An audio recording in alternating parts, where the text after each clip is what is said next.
మొదటగా మీ రోజులో అంటే మీ డైలీ లైఫ్లో కొన్ని చిన్న చిన్న మార్పులతో సులువుగా టెన్షన్ ఫ్రీగా మార్చుకోవచ్చు. అదే మీ టైం షెడ్యూల్. అవును, ఎందుకంటే అలా టైం పెట్టుకోకపోతే ఏదో చేయాలి అనుకుంటారు, ఇంకేదో చేసేస్తారు. ఆ రోజు వృధా అయిపోతుంది. ఎంతో ఇంపార్టెంట్ అయితే కానీ పార్టీస్కి ఫంక్షన్స్కి అటెండ్ అవ్వడం మానేయండి.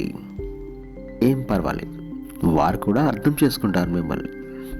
ఇన్ని రోజులుగా సండేస్ అని ఇతర సెలవులకి తప్పనిసరిగా క్రికెట్ ఆడడానికో సినిమాలు చూడడానికో కేటాయించే ఉంటారు. కానీ ఇప్పుడు ఆ సమయాన్ని కూడా ఏదో ఒకటి ప్రిపేర్ అవ్వడానికి వినియోగించండి. ఎందుకంటే మనకున్న రెగ్యులర్ హ్యాబిట్స్ని మానుకోవడం అంత సులువు కాదు కాబట్టి.